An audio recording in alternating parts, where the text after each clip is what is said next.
It's the Security Weekly News. I'm Doug White, and it's episode 309 on Friday, the 14th of July, 2023. We've got Microsoft, Zimbra, Rockwell, Joe Biden, tax software, Black Mirror, Aaran Leyland, and more on the Security Weekly News. This is a Security Weekly production for security professionals by security professionals. Please visit securityweekly.com/subscribe to subscribe to all the shows on our network.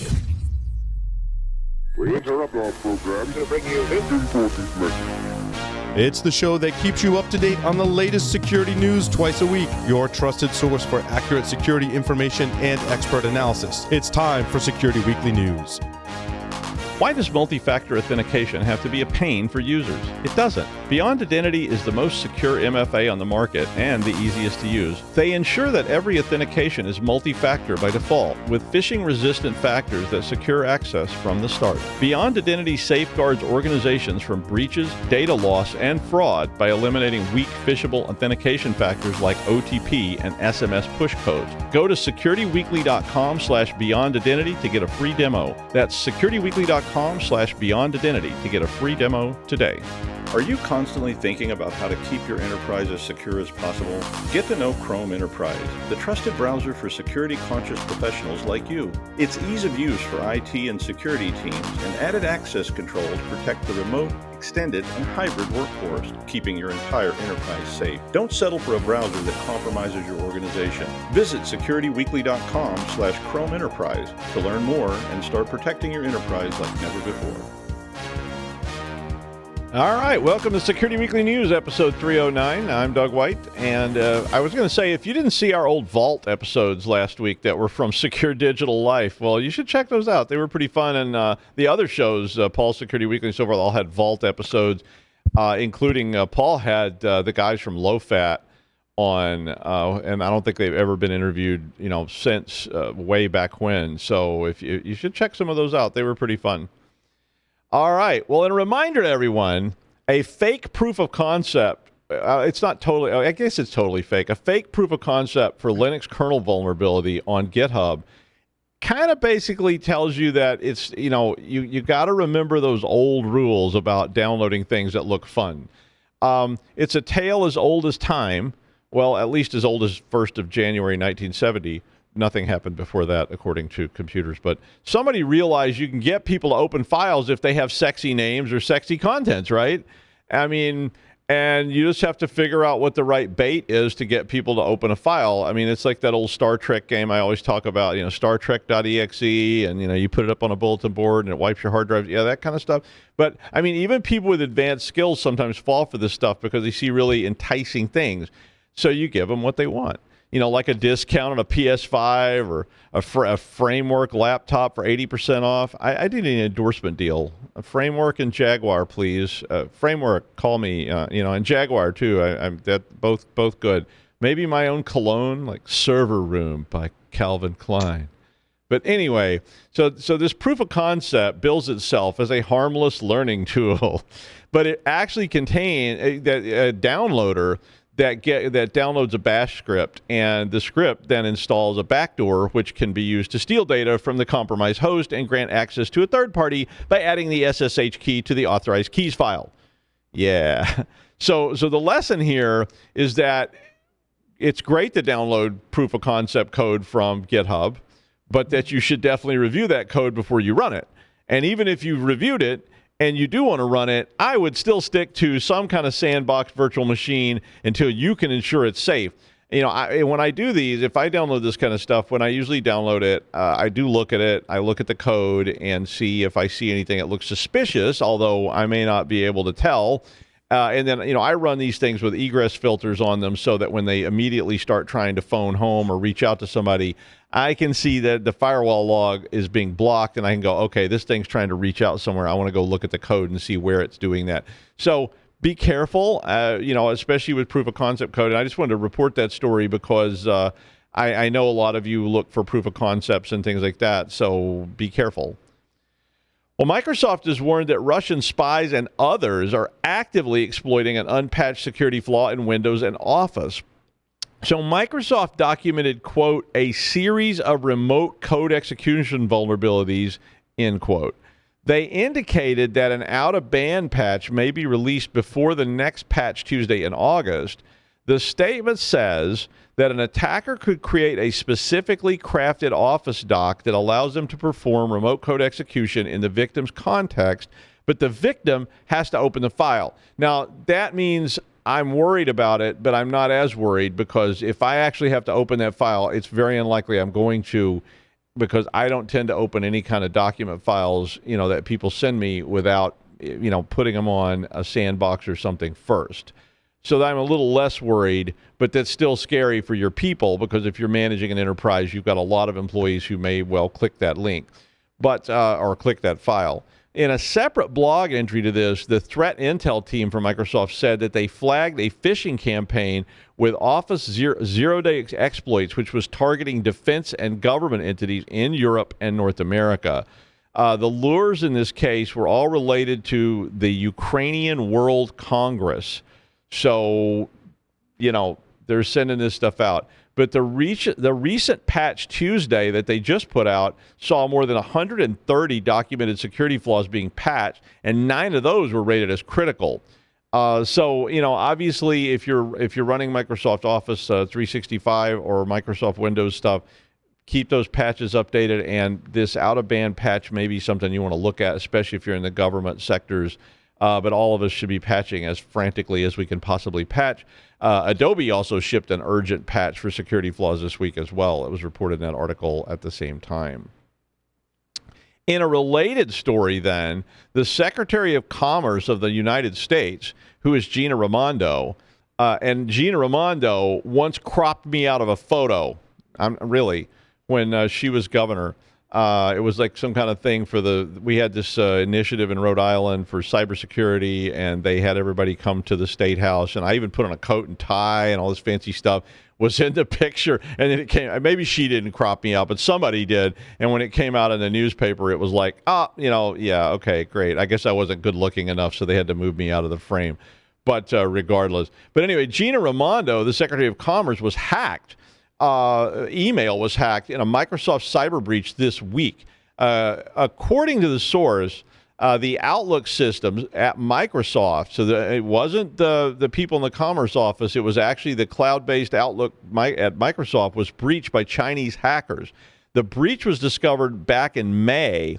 The Commerce Department has been imposing sanctions on China, and of course that makes them a pretty big blazing target for the Chinese government. The State Department of the United States was also listed in this breach as having their emails hacked. Microsoft said they notified the departments about the compromise to the Office 365 system, and the Department of Commerce said, quote, they responded immediately and were monitoring for any further activity. An alert issued on Tuesday night of this week said that China was able to gain email data from 25 different organizations at least. Microsoft had started an investigation on the 16th of June and found that on the 15th of May, Storm 0558 APT had gained access using forged authentication tokens, which allowed them to access user emails with an acquired Microsoft account consumer signing key. So this is basically a standard kind of attack. But the attack was targeted, according to this report, and it lasted for about a month. CISA, who released a statement about this as well. This was a big firestorm on all the headlines this week. But CISA said there was nothing classified that was compromised in the attack. Now, if you've ever followed this stuff, you know that these government departments are supposed to use only classified servers, like I used to manage, for their email that is classified. So in theory, anyway, these were fairly, unimportant emails that would be being sent, because everything at the Department of Commerce and Department of State is pretty much classified in some way. So, if they were doing what they're supposed to do and not sending classified email on a non-classified server and so forth, then everything should be fine. Now, we all know they don't always do that, right? I mean, a la Hillary Clinton and Donald Trump and on and on and on, of people who have sent emails on, classified stuff and what have you. But asked about the matter, China's foreign ministry spokesperson Wang Wenbing responded with a claim that the United States is, quote, the world's biggest hacking empire and global cyber thief. So, if the Chinese foreign minister said it, it must be so. Yeah, I mean, because they would never just bash people for no reason.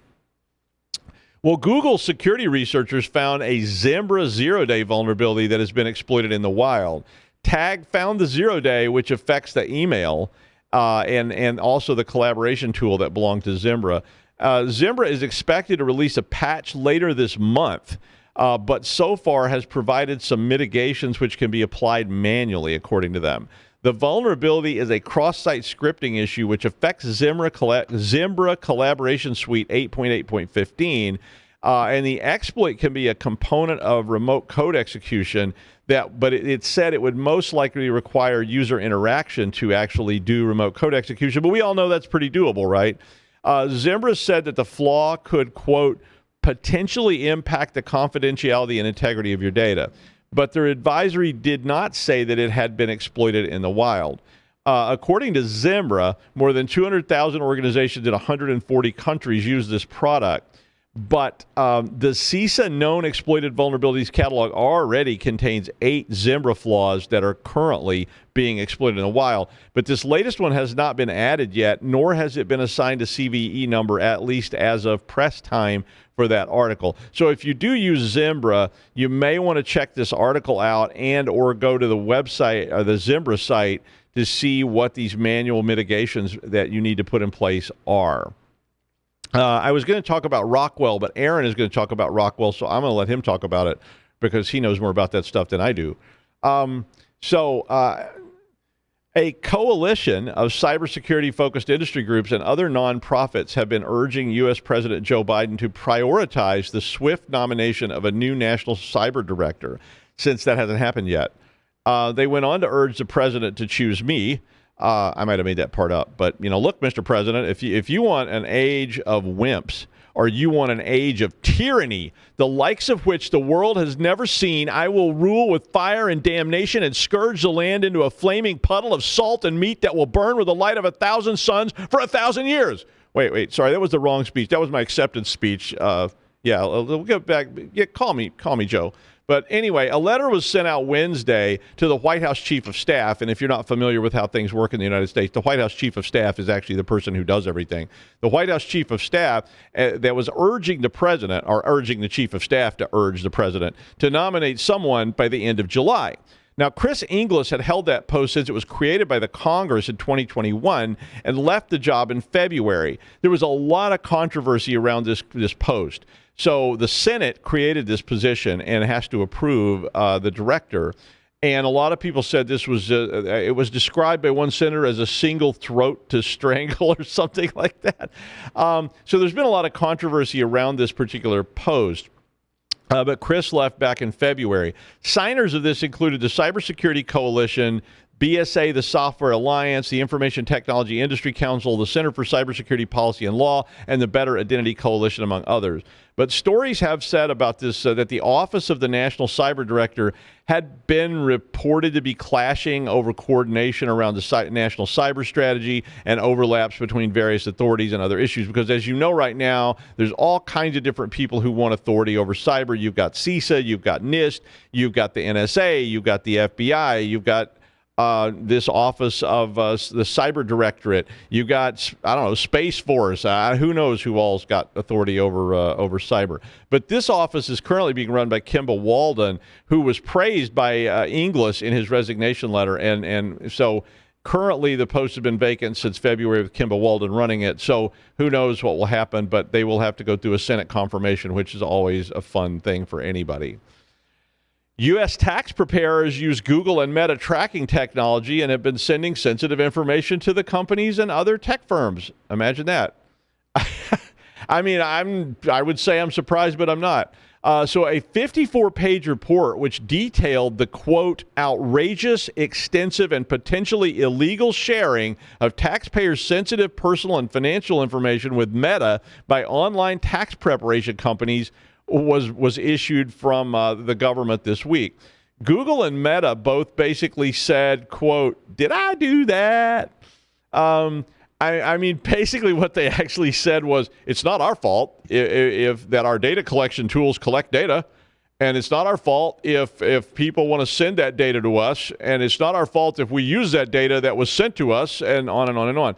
But the report was called Attacks on Tax Privacy, how the tax prep industry enabled Meta to harvest millions of taxpayer-sensitive data. The companies named in the report specifically were TaxAct, TaxSlayer, and H&R Block. Now, according to the report, one of the companies, TaxAct, is said to have shared via a metapixel filing status, adjusted gross income, dependents' names, federal tax owed, buttons they clicked, along with full names, emails, country, state, city, and zip code, gender, pretty much everything, because all that stuff's in your tax document. Meta then used this information to target ads to taxpayers.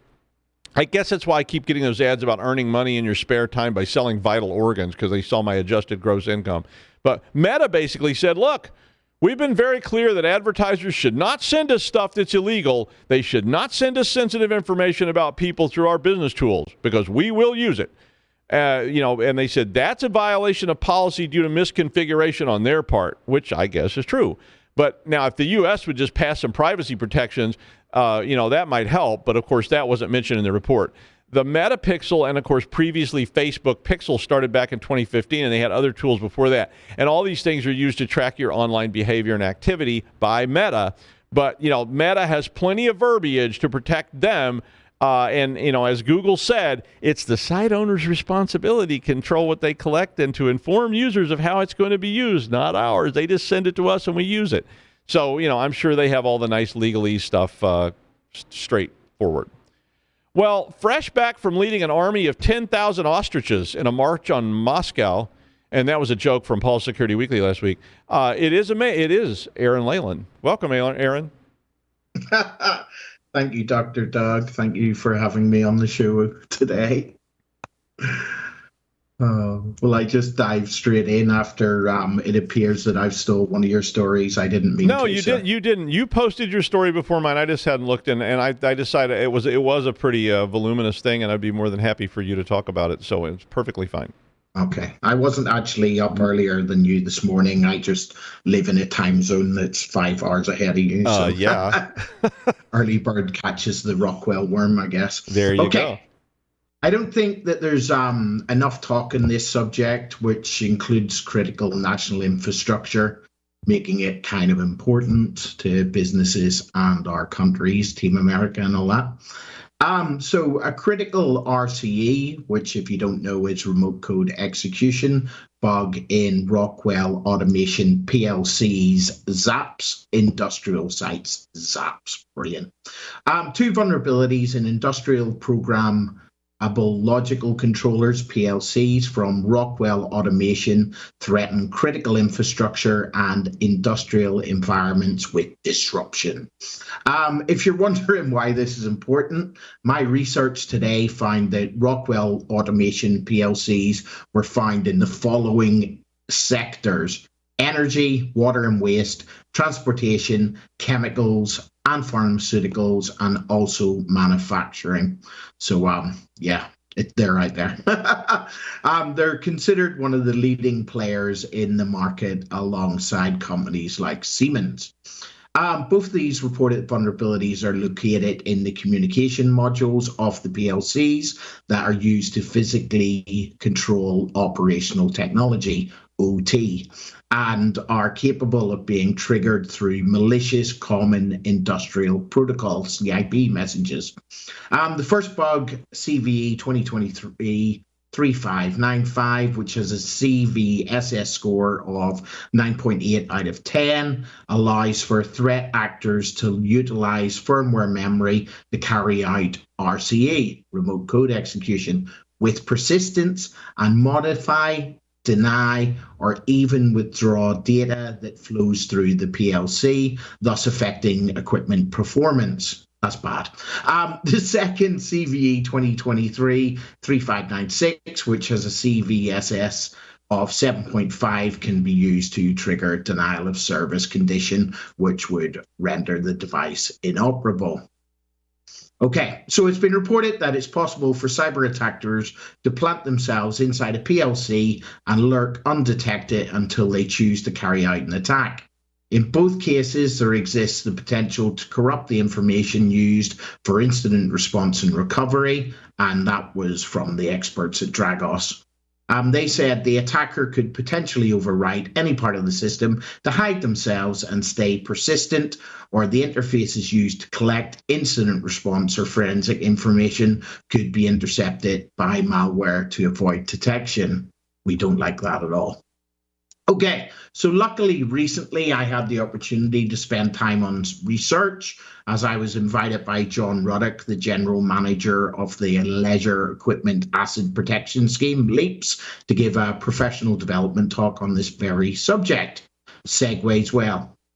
So just for you all, after carrying out this research, I'm going to go through the main terms and what mitigation should look like. ICS, Industrial Control Systems. ICS is a general term that encompasses several types of control systems, including SCADA, DCS, which is Distributed Control Systems, along with others. These systems are used to control industrial processes, from small processes like home automation to large-scale processes spread out over geographically distributed areas. They usually involve a mix of proprietary and standard protocols, as well as different types of hardware and software components, such as sensors, PLCs, and human-machine interfaces, HMIs. And you think I forgot SCADA, which is supervisory control and data acquisition. Took me about 1 million years to learn that when I was learning CISP. But SCADA systems are centralized systems which monitor and control entire sites or complex systems spread out over large areas. The majority of SCADA systems in place today use a combination of both RTUs, remote terminal units, and PLCs. I'll remind you, programmable logic controllers, and these interface with the physical equipment in the field. SCADA systems gather real-time data from remote locations to control equipment and conditions. For example, in a water utility, a SCADA system might manage pumps at multiple locations, monitor water levels in storage tanks, and control and monitor treatment operations all from a central location.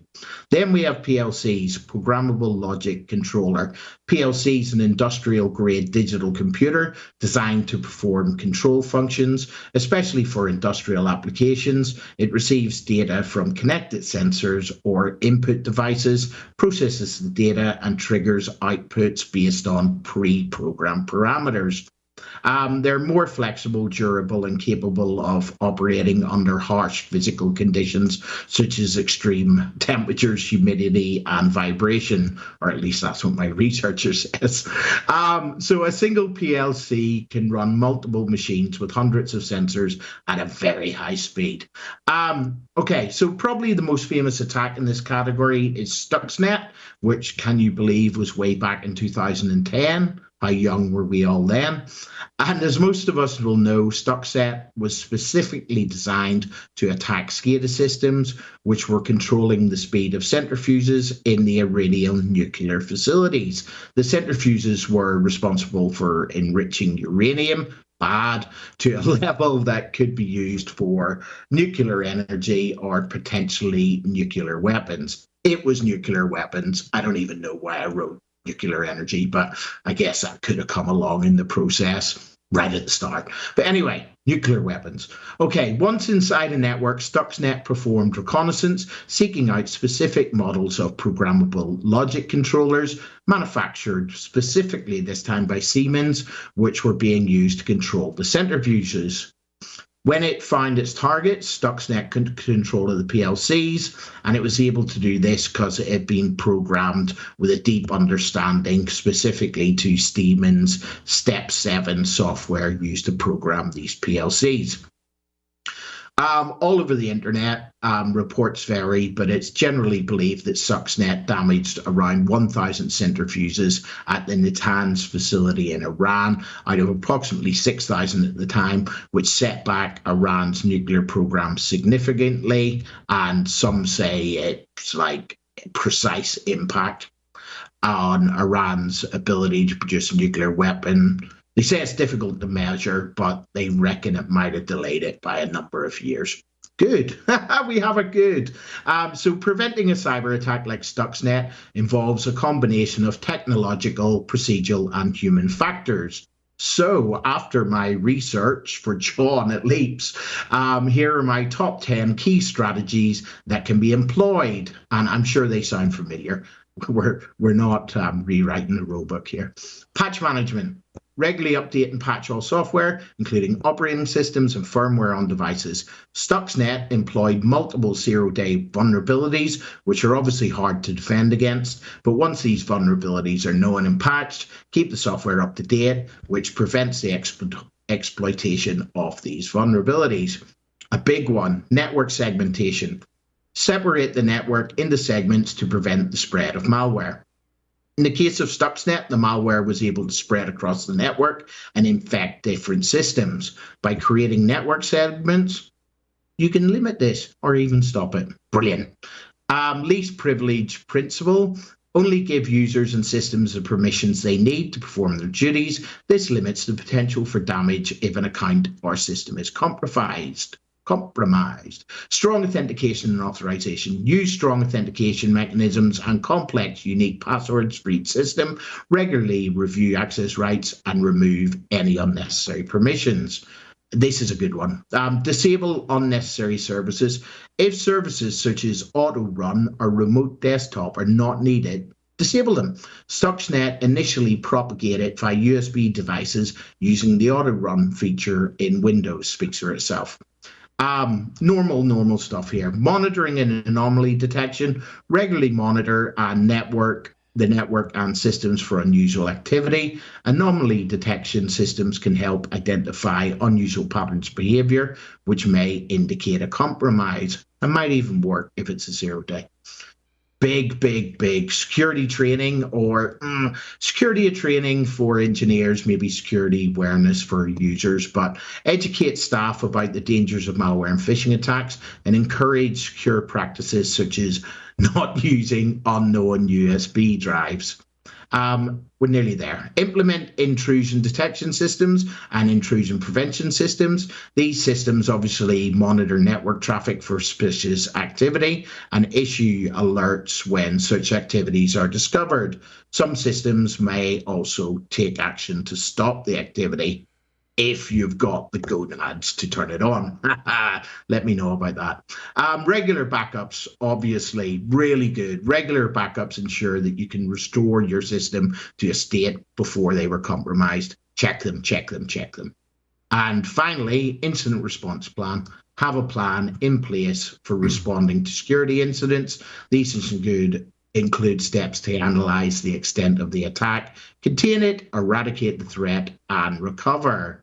So, on that cheery note, back to you, Dr. Doug, in the studio, who I'm sure could hack all our PLCs. Thank you, Aaron. I was, like I said, I thought you probably did a better job with it than I was going to do.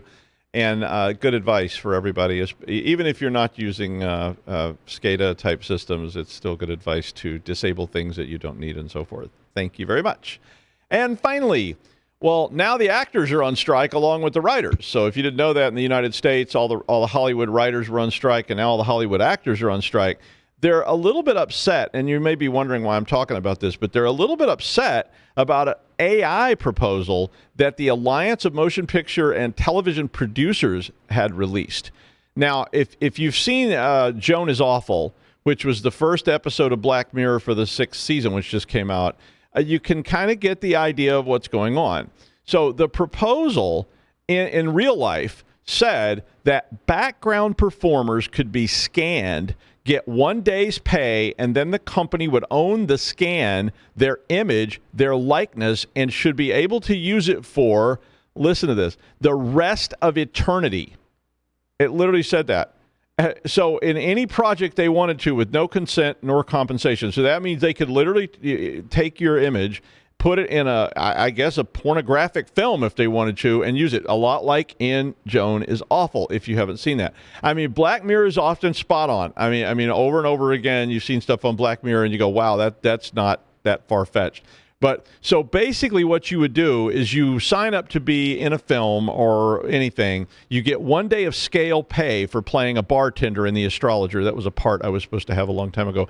But the current Screen Actors Guild rate is $1,082 per day or $3,756 per week. So you get paid $1,000, and then they own your likeness. They can generate deep fake characters for eternity. It literally says that. So that doesn't sound like a very good deal, but it does sound like another episode of Black Mirror. I mean, but no, it actually already is an episode of Black Mirror. Well, that's the news. Thanks, Aaran Leyland, and we will see you next week on the Security Weekly News.